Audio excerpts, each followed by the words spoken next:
Hello everyone, welcome to Vision Study Hub. और आज हम लोग डिस्कस करेंगे सीक्वेंस एंड सीरीज़ में एक्सरसाइज 9.3 के रिमेनिंग क्वेश्चंस के बारे में। ये हमारा पार्ट 2 होगा 9.3 एक्सरसाइज के सॉल्यूशन का, क्योंकि इससे पहले हम लोगों ने कुछ क्वेश्चन डिस्कस किए थे 1 से लेकर के 15 तक। और 9.3 का कॉन्सेप्ट था ज्योमेट्रिक प्रोग्रेशन। ज्योमेट्रिक प्रोग्रेशन के nth टर्म को एक्सप्लेन किया गया था। उससे कॉन्सेप्ट में सम ऑफ n टर्म्स को और ज्योमेट्रिक मीन को एक्सप्लेन किया गया था। और उसके एक स्पेशल केस के बारे में, कैसे जीपी के 2 टर्म्स के बीच में इंसर्ट किया जाए नंबर्स को, कितने भी नंबर्स, 3 नंबर्स, 4 नंबर्स, 5 नंबर्स, इसका कॉन्सेप्ट जो है एक्सप्लेन किया गया था। तो उसी पर बेस्ड क्वेश्चन हमको मिलने वाले हैं। तो अभी यहाँ पे जब 16 से हम लोग सॉल्व करना शुरू करेंगे तो सम वाले क्वेश्चन आएंगे, sum of nth term. Geometric progression में सम ऑफ nth टर्म का क्वेश्चन मिलेगा। तो क्वेश्चन में दिया हुआ है कि सम ऑफ फर्स्ट 2 टर्म्स, यानी कि 2 टर्म्स का सम जो है वो दिया है -4, और एक कंडीशन दी गई है कि इसका 5th टर्म जो है इसके 3rd टर्म का 4 टाइम्स है, यानी कि 4 × A3, यानी कि 3rd टर्म। ये एक क्लू दिया है, इस क्लू के अकॉर्डिंग हमको सॉल्व करना है। अब बात आती है कि क्वेश्चन दिया है फाइंड जीपी हमको बनाना है। तो जीपी बनाने के लिए बेसिकली हमको क्या चाहिए, फर्स्ट टर्म चाहिए और कॉमन रेशियो, तभी तो हम बना पाएंगे कि AR स्क्वायर AR3। तो इसमें मेनली क्या क्या है, A है और कॉमन रेशियो R है। ये 2 बातें हमको चाहिए, और ये दोनों बातें हम यहाँ पे सम ऑफ फर्स्ट 2 टर्म्स और A5 = 4 × A3, ठीक है। जो 3rd टर्म्स का कंडीशन दिया गया है वही को क्लू है हमारा, और उसी क्लू के अकॉर्डिंग हम A और R की वैल्यू फाइंड करेंगे और फिर यहाँ पर पुट करेंगे और हमारे पास जीपी मिल जाएगा हमको। अब जीपी कितना मिलेगा, 1 जीपी मिलेगा, 2 जीपी मिलेगा, कितना ज्योमेट्रिक प्रोग्रेशन बनता है, ये डिपेंड करता है कॉमन रेशियो पर। अगर R की वैल्यू 1 होगी तो 1 ही जीपी बनेगा, अगर R की वैल्यू 2 होगी तो 2 जीपी बनेगा, ठीक है, 2 ज्योमेट्रिक प्रोग्रेशन बनेगा। और ये कैसे पता चलेगा, आइए यहाँ पर देखते हैं। तो सम ऑफ फर्स्ट 2 टर्म्स, यानी कि S2 = -4, तो इसके अकॉर्डिंग चलते हैं, फर्स्ट क्लू के अकॉर्डिंग। तो ये आपका हो जाएगा S2 = A1 - R power n होता है अपॉन 1 - R होता है। तो n की वैल्यू क्या दी गई है, यहाँ पे 2 दी गई है, तो वो कितना हो गया R², और S2 है कितना -4। तो इसे एक्सप्लेन करेंगे तो ये 1 का स्क्वायर -R² हो सकता है, तभी तो 1 का स्क्वायर करेंगे तो 1 मिलना है। तो ये आपका हो जाएगा A1 - R 1 + R अपॉन नीचे 1 - R, ये इससे कैंसिल, इक्वल -4, यानी कि ये हो गया A1 + R = -4, equation number 1। Equation 1 बना दिया मैंने इसे।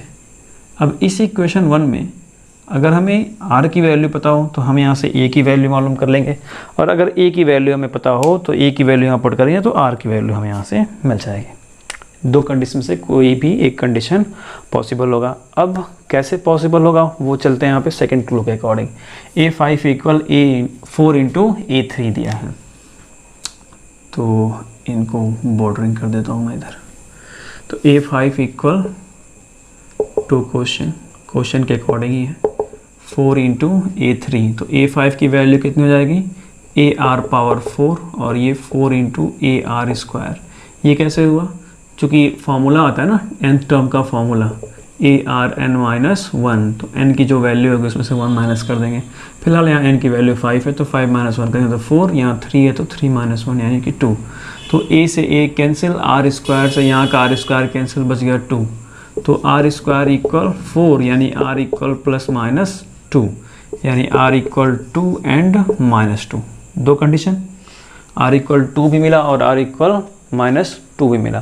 तो अब यहाँ पे 2 केसेस होंगे। मैंने आपको बताया कि जब R की वैल्यू 2 मिलेगी तो 2 ज्योमेट्रिक प्रोग्रेशन बनेगा। तो उसी तरह से अब R को अगर 2 यहाँ पे पुट करेंगे तो A की वैल्यू कुछ और मिलेगी, -2 पुट करेंगे तो A की वैल्यू कुछ और मिलेगी, तभी तो जो 2 ज्योमेट्रिक प्रोग्रेशन बनेंगे तो A की वैल्यू भी 2 अलग अलग होगी, राइट। तो पुटअप करते हैं। तो मैं इसको बना देता हूँ केस 1 एंड केस 2। केस 1 में इफ़ R = 2 देन R = 2 यदि हम रखें तब क्या हो जाएगा, A1 + 2 ओके इक्वल -4, यानी कि A = -4/3 ओके। फिर केस 2 बनाते हैं। केस 2 में if r equal -2 then r equal -2 हो जाएगा, तब कितना हो जाएगा। अब इस कंडीशन के अकॉर्डिंग इसको भी देखने से पहले ये मैं दिखा देता हूँ केस 1। अब इसके अकॉर्डिंग GP क्या हो जाएगा, ध्यान दीजिएगा। ये तो हमारा -4/3 मिल गया, -4/3, और r की वैल्यू कितनी है हमारे पास, 2 है, तो 2 से मल्टीप्लाई करते जाते हैं, तो 2 4 जा कितना हो जाएगा, -8/3, फिर 2 का स्क्वायर करेंगे तो 4 4 4 जा 16, -16/3 कामा डैश डैश डैश, ऐसे आपका GP चलता चला जाएगा, -4/3, -8/3 और -16/3। आगे और भी बढ़ेगा आपका, जब 2 का क्यूब करेंगे तो 8 8 4 जा 32 हो जाएगा। तो इस तरह से चीज़ें चलती चली जाती हैं। ये आपका इनफाइनाइट प्रोग्रेशन। तो इनफाइनाइट GP का ये कंडीशन है, -4/3 चलता जाएगा। nth टर्म लास्ट टर्म जो है वो यहाँ पे हमें नहीं फाइंड करना, नहीं दिखाना है। अब केस 2 की बात करते हैं, तो उसमें r इक्वल -2 होगा, तब क्या हो जाएगा, a1 - 2 इक्वल -4। तो ये कितना मिला, -a हो जाएगा इक्वल -4, यानी कि a इक्वल 4, a इक्वल कितना हो गया 4। तब GP क्या हो जाएगा, तब आपका 4 4 2 जा 8, ओके, और 4 4 जा 16, और 8 4 जा 32 डैश डैश डैश। ये आपका एक GP ये यहाँ पे हो गया, दूसरा GP यहाँ पे -4/3, -8/3, -16/3।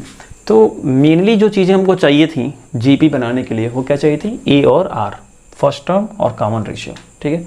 वो दोनों चीज़ें हमने यहाँ पे जो 2 क्लूज दिए गए थे क्वेश्चन में, उन्हीं क्लू की हेल्प से हमने फाइंड किया, राइट है। तो ये समझ में आ गया है। सो क्वेश्चन नंबर 16 का ये सॉल्यूशन था। So students pause the video, note it down. Solve करते हैं क्वेश्चन नंबर 17 को। अब 16 की तरह 17 नहीं है, बट उससे थोड़ा सा अलग है, तो इस वजह से इसको सॉल्व करते हैं 17 को। 17 में दिया है कि 4th टर्म जो है वो x है, 10th टर्म y है, और 16th टर्म जो है z है, और ये सभी टर्म्स जो हैं किस में हैं, एक GP में है, राइट है। तो प्रूव करना है हमें कि x y z क्या है, GP में है। तो ऐसे जब क्वेश्चन आते हैं कि x y z GP में है, ऐसा आप प्रूव कीजिए, तो उसके लिए मेन कॉन्सेप्ट ये है कि हमारा ज्योमेट्रिक प्रोग्रेशन की चीज़ें सेम होनी चाहिए, ठीक है। ज्योमेट्रिक प्रोग्रेशन हमारा फॉर्मूला जो है वो बनना चाहिए, यानी कि आपके ज्योमेट्रिक प्रोग्रेशन की बातें होती थी कि if A, B and C are in GP, ऐसे कहा था ना कि यदि ये GP में हैं तो B² इक्वल AC होगा, या B इक्वल √AC होगा, और ये आप कहते थे कि ये हमारा ज्योमेट्रिक मीन है, ठीक है। इसी बात को आप ज्योमेट्रिक मीन कहते थे। तो यदि आप इस कंडीशन को दिखा जाते हैं कि B² इक्वल AC और B इक्वल √AC है, ठीक है, तो आपकी कंडीशन सही है। तो आप कह सकते हैं कि ABC क्या है, GP में। कन्वर्स की तरह चलते हैं, ठीक है, कन्वर्स कह लें या इनवर्स कह लें, उस तरह से चलते हैं। एक तो ये मीन है सिंपल नॉर्मल कि ABC GP में है, तो ऐसा ज्योमेट्रिक मीन उसका होगा, ये उसका फॉर्मूला। तो यदि हम यही दिखा दें, ये आता है, तो ये चीज़ें हैं नॉर्मल, सीधी सी बात है। तो इसको इन्वर्सली आप लेकर के चल सकते हैं। अब इसी के थ्रू आपको ये क्वेश्चन जो है सॉल्व करना है कि x y z क्या है, GP में है, x y z GP में है। तो 4th टर्म यानी कि ये हो जाएगा आपका AR3, और 10th टर्म यानी कि AR9, और 16th टर्म AR15। इसे इक्वेशन 1 मान लेते हैं, इसको इक्वेशन 2, और इसको इक्वेशन नंबर 3, इक्वेशन 1 2 और 3। बहुत सिंपल कंडीशन है। एक बार इक्वेशन 2 को इक्वेशन 1 से डिवाइड करेंगे, और एक बार इक्वेशन 3 को इक्वेशन 2 से डिवाइड करेंगे। तो इक्वेशन 2 डिवाइडेड बाय इक्वेशन 1, तो ये हो गया आपका AR9 upon AR³ equal y upon x। तो ये कैंसिल, यहाँ पे कैंसिल, तो मिलेगा r⁻6 equal y upon x, equation number 4, ठीक है। दूसरी कंडीशन कि इक्वेशन 3 को डिवाइड करते हैं इक्वेशन नंबर 2 से, तो ये हो गया आपका AR15 और नीचे AR9 equal z upon y। ए से ए कैंसिल और यहाँ भी कैंसिल, तो r⁻6 equal z upon y, equation number 5। कितना हो गया, इक्वेशन 5 हो गया। अब इतना डन है, तो इक्वेशन 4 और 5 का मल्टीप्लाई कर देते हैं। या मल्टीप्लाई ना करके आप उनको इक्वल बस दिखाइए, क्योंकि ये भी r power 6 equal y upon x है और ये भी r power 6 equal z upon y है। ठीक है, तो 2 इक्वेशन 4 एंड 5th, 4 और 5th के अकॉर्डिंग ये हो गया आपका y upon x equal z upon y। तो क्रॉस मल्टीप्लाई करेंगे तो ये क्या हो जाएगा, y into y equal z into x, यानी ये y square equal z x. Correct है, ये कंडीशन आ गई। सो एक्स वाई जेड, आप कह सकते हैं कि x y and z are in GP. मैं ये नहीं कह रहा हूँ कि ये कंटिन्यू है, ये 4th टर्म है, ये 10th टर्म है, ये 16th टर्म है, बट इनको सॉल्व करने के बाद यदि वो इस तरह की कंडीशन को दिखा देते हैं y square equal z x, क्योंकि आप बहुत ही बेहतर तरीके से जानते हैं कि आप पहले x लिखते हैं, फिर y लिखते हैं, फिर z लिखते हैं और y बीच में आता है, x और z उसके इधर उधर साइड के हैं, पड़ोसी उसके। तो x into z equal y अगर आता है तो वो ज्योमेट्रिक मीन को दिखा रहा है, शो कर रहा है। तो ज्योमेट्रिक मीन की कंडीशन दिखा रहा है, इसका मतलब ज्योमेट्रिक मीन तभी पॉसिबल है जब वो तीनों टर्म्स किस में हो, जीपी में हो। ये बहुत ही अच्छे से आपको कॉन्सेप्ट में एक्सप्लेन किया गया था कि वो तीनों के तीनों टर्म्स क्या होने चाहिए, ज्योमेट्रिक प्रोग्रेशन में होने चाहिए, तभी आप उसका ज्योमेट्रिक मीन फाइंड कर सकते हैं। तो यहाँ वही कंडीशन है, हम उसको इन्वर्स लेकर के चल रहे हैं कि ज्योमेट्रिक मीन वाली कंडीशन अगर आ गई तो ये तीनों टर्म्स आपके जीपी में हैं, ज्योमेट्रिक प्रोग्रेशन में हैं। तो सेम यही चीज़ यहाँ पर मैंने प्रूव कर दी कि y square equal z x है, इट मीन कि एक्स वाई जेड क्या है, जीपी में हैं। राइट है। क्वेश्चन नंबर 18 को, 18 में एक कंडीशन दी गई है, एक सीक्वेंस है 8 18 888 और उसके बाद 8888। अब ये जीपी में है या नहीं ये नहीं बताया गया है, ये बिल्कुल भी नहीं उसमें दिया हुआ है। बस क्वेश्चन ये है कि फाइंड कीजिए सम ऑफ एन टर्म्स, इसका सम हमें फाइंड करना है। तो पहले तो इसे हम जीपी की तरफ बनाते हैं, जीपी जो है उस तरह से बनाते हैं। एक कंडीशन आपको इस तरह का भी मिलेगा, ये बहुत ही स्पेशल क्वेश्चन है और बहुत ही अच्छा भी, क्योंकि इसे पता नहीं है कि जीपी में है कि नहीं है, क्वेश्चन में लिखा नहीं होगा, आपको पता करना होगा और अगर नहीं है तो आपको बनाना होगा उसमें से कुछ कंडीशन ऐड करके या कुछ सब्ट्रैक्ट करके, मल्टीप्लाई करके या डिवाइड करके, जो भी जिस भी तरह से एक्स्ट्रा एक्टिविटी हमको उसमें करनी होगी और फिर उसके अकॉर्डिंग ये जीपी में कन्वर्ट होगा। तो आइए करते हैं। इसका हमें एसएन फाइंड करना है, तो SN equal 8 plus 88 plus 888 plus ये इतना plus dash dash dash. Okay, अभी नहीं है जीपी में तो इसमें से हम क्या करते हैं 8 कॉमन ले लेते हैं। तो यहाँ मिला हमें 1 plus 11 plus 111 plus 41 plus dash dash dash. Okay, और अब इसमें हम 9 से मल्टीप्लाई कर रहे हैं, 9 को सब्ट्रैक्ट कर रहे हैं, सब्ट्रैक्ट कर रहा हूँ मैं, 9 को मल्टीप्लाई करते हैं और 9 को डिवाइड करते हैं। ठीक है, देखते रहिएगा। आपके मन में क्वेश्चन आ रहा होगा कि क्यों कर रहे हैं, क्यों कर रहे हैं, इसको जीपी बनाने के लिए।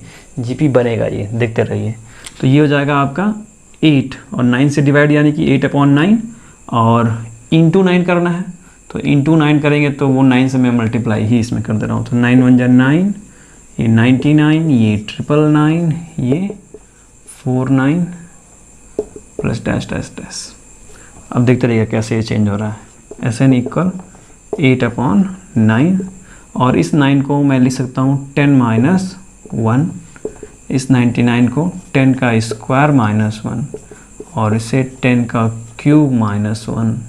समझते रहिएगा, ये 10 का power 4 minus 1 plus dash dash dash. Okay, अभी सही है, इधर समझ में आ गया। अब इसको मैं अलग अलग कर ले रहा हूँ। तो एक बार 8/9 का मल्टीप्लाई 10 में, 10 के स्क्वायर में, 10 के क्यूब में, 10 के 4 में करेंगे और एक बार 1 1 1 में करेंगे आप।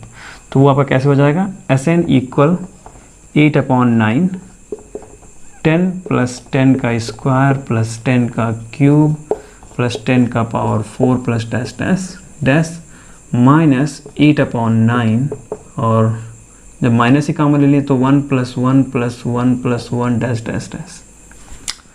राइट है, बात समझ में आ गई। अब जरा इसको ध्यान से देखिए, 10 प्लस 10 का स्क्वायर प्लस 10 क्यूब, ये एक जीपी है, ज्योमेट्रिक प्रोग्रेशन है, क्योंकि इसका कॉमन रेशियो 10 ही आने वाला है। A2/A1 करेंगे तब भी 10 ही आएगा और A3/A2 करेंगे तब भी 10 ही आएगा, यानी हर कंडीशन में कॉमन रेशियो सेम आ रहा है। इसका मतलब क्या है, ये जीपी में है, ये जीपी में नहीं है। ठीक है, ये तो जीपी में है, मतलब आप कह सकते हैं कि है भी, क्योंकि 1/1 करेंगे तो 1 ही आने वाला है हमेशा, हर बार।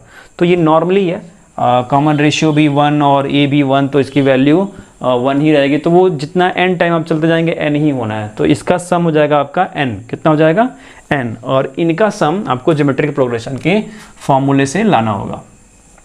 तब आपका फॉर्मूला क्या हो जाएगा, Sn इक्वल 8/9 इंटू ए, करेक्ट है।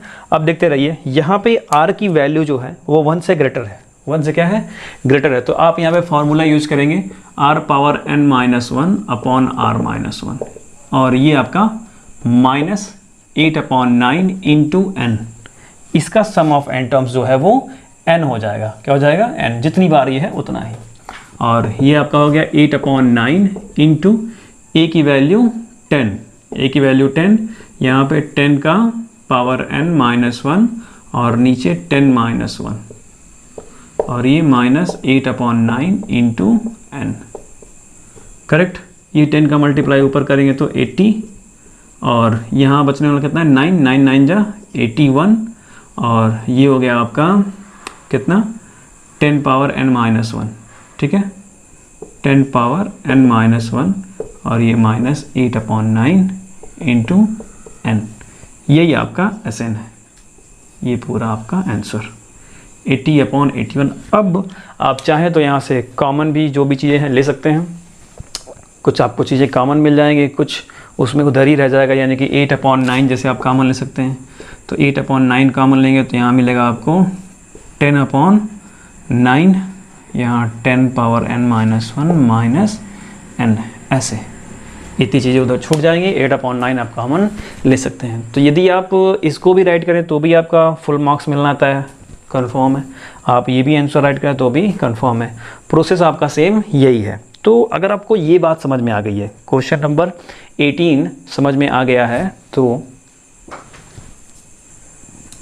25 नंबर क्वेश्चन तक, यानी कि 19 से लेकर के 25 तक के क्वेश्चन सेम इन्हीं पैटर्न पर होने वाले हैं, यानी कि सम वाले फॉर्मूले पर, फिर पीछे जो मैंने 2 क्वेश्चन बताए प्रूव करने वाले कॉन्सेप्ट्स पर, ज्योमेट्रिक मीन वाले कॉन्सेप्ट पर, इन्हीं कॉन्सेप्ट्स पर 19 से लेकर 25 तक के क्वेश्चन है। स्टोरी अलग अलग हो सकती है बट पैटर्न उनका यही होना है, सेम ही इसी तरह से चीज़ें चलती रहेंगी। अगर उसके बाद भी आपको 19 से 25 तक में कोई प्रॉब्लम आती है तो आप इसी वीडियो कमेंट बॉक्स में मैसेज कर सकते हैं। और करते हैं क्वेश्चन नंबर 26 को। इसमें दिया है कि इंसर्ट 2 नंबर्स, 2 नंबर्स को इंसर्ट करिए किसके बीच में, 3 and 81 के बीच में, जिससे कि जो भी सीक्वेंस मिले वो क्या हो, जीपी में हो, ज्योमेट्रिक प्रोग्रेशन में हो। तो इसका कॉन्सेप्ट मैंने आप लोगों को एक्सप्लेन किया था, उसी कॉन्सेप्ट के अकॉर्डिंग हम यहाँ पे इस क्वेश्चन को सॉल्व करेंगे। तो हम लेट करेंगे सबसे पहले कि let be A1 and A2 are 2 numbers,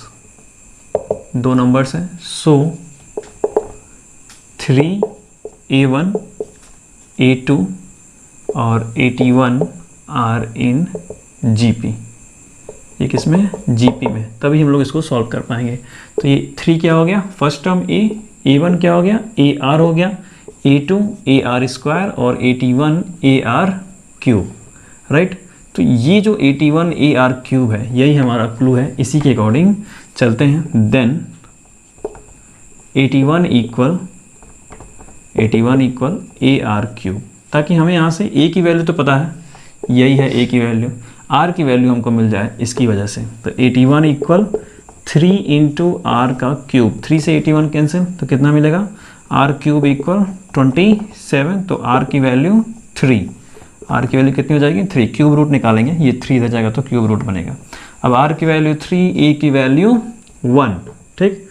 so a1 equal बताया मैंने कितना है, a r है, तो 3 इंटू, और r की वैल्यू भी कितनी है, 3 है, a की वैल्यू 3 है, तो 3 इंटू 3 यानी ये हो गया 9, और a2 equal a are square यानी कि 3 इंटू 3 का स्क्वायर, इट मीन 27। तो ये 2 नंबर है 9 और 27, a1 और a2।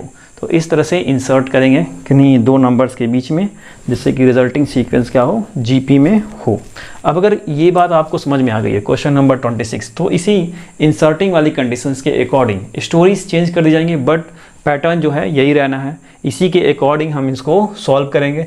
तो सॉल्व करते हैं क्वेश्चन नंबर 28 को। 28 में दिया हुआ है कि sum of 2 numbers is 6 times there geometric mean. Geometric mean के, उन्हीं के ज्योमेट्रिक मीन के वो 6 टाइम्स है, ठीक है। कौन? सम, 2 नंबर्स का सम। तो हमें शो करना है कि वे नंबर्स जो है 3 + 2√2 रेशियो 3 - 2√2 है, करेक्ट। यानी कि वो दोनों नंबर ये हैं, एक ये है एक ये है। तो लेट करेंगे सबसे पहले कि let be 2 numbers are A and B। वो दो नंबर्स क्या हैं? A और B हैं। तो 2 क्वेश्चन के अकॉर्डिंग चलेंगे कि सम ऑफ 2 नंबर्स कितना हो जाएगा? A प्लस B जो है वो कितना है? 6 टाइम्स है उनके ज्योमेट्रिक मीन के, यानी √AB। तो इसका होल स्क्वायर जब करेंगे तो ये हो जाएगा A + B का होल स्क्वायर और ये हो जाएगा 36AB, equation number 1, correct. 36AB। अब ये A + B का होल स्क्वायर हमने मालूम किया है, तो A - B का होल स्क्वायर भी पता कर लेते हैं।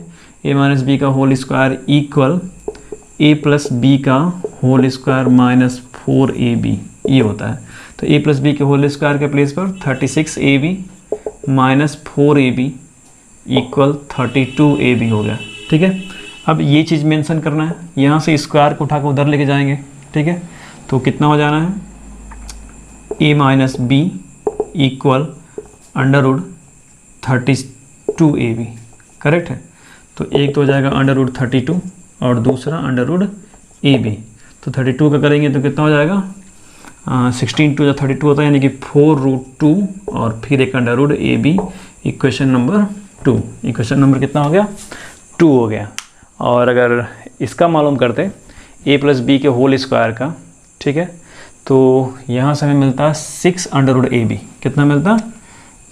इसी को दिखाते हैं यहाँ से कि A + B इक्वल 6 √AB मिलता। ये आपका इक्वेशन 1। इक्वेशन 1 को थोड़ा सा और मैंने डीपली चेंज कर दिया। तो अब इक्वेशन 1 में इक्वेशन 2 को ऐड करते हैं, ठीक है। ये आपका इक्वेशन 1, ये आपका इक्वेशन नंबर 2। तो इक्वेशन 1 प्लस इक्वेशन नंबर 2, तो जब ऐड करेंगे तो -B से +B क्या हो जाएगा? कैंसिल, ये इतना है और ये यहाँ पे इतना। तो -B से +B कैंसिल, बच जाएगा आपका A और A। तो ऐड हुआ तो कितना हो गया? 2A इक्वल, और ये कितना हो गया? 6 √AB और 4 √AB, तो ये हो जाएगा 6 + 4√2 और √AB कॉमन ले लेते हैं।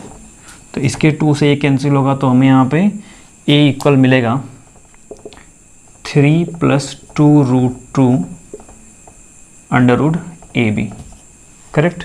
ये आपकी A की वैल्यू। अब A की वैल्यू आपकी इतनी मिल गई, तो B की वैल्यू कितनी हो जाएगी? B की वैल्यू भी आप फाइंड कर सकते हैं इक्वेशन 1 के अकॉर्डिंग, ठीक है। टू इक्वेशन नंबर 1, इक्वेशन 1 से B की वैल्यू आपको मिलेगी 3 - 2√2 √AB। ये आप यहाँ पे A की वैल्यू जब पुट करेंगे और उसको उधर ले जाएंगे तो सब्ट्रैक्ट होगा, तो 6 में से सब्ट्रैक्ट होगा तो 3 भी नेगेटिव हो जाएगा, 2 √2 भी नेगेटिव हो जाएगा। तो 3 तो सब्ट्रैक्ट होगा तो 6 पॉजिटिव है, तो मिलेगा आपको 3 पॉजिटिव और 2 √2 वैसे का वैसे ही रह जाएगा। तो अब रेशियो कितना हो गया? रेशियो यानी कि A/B इक्वल 3 + 2√2 और √AB मल्टीप्लाई में है, यहाँ भी नीचे 3 - 2√2 √AB में है। तो इसको आप कैंसिल कर देंगे तो आपको चीज़ें इतनी ही मिलनी है। यही आपको क्या करना था? प्रूव करना था, करेक्ट। तो ये था 28 नंबर का सॉल्यूशन। अब इसकी तरह ही 28 की तरह ही आपको 29 से लेकर के 32 तक के सभी क्वेश्चन सेम इन्हीं पैटर्न पर सॉल्व करने होंगे। इन्हीं पैटर्न पर है, वो इन्हीं पर बेस्ड है, राइट है। इतनी बात समझ में आ गई तो आप बहुत ही इजीली तरीके से सॉल्व कर लेंगे। अगर आपको ये पूरी बात समझ में आ गई है तो उसके बाद भी अगर आप नहीं कर पाते तो आप इसी वीडियो के कमेंट बॉक्स में मैसेज कर सकते हैं। So students, pause the video and note it down.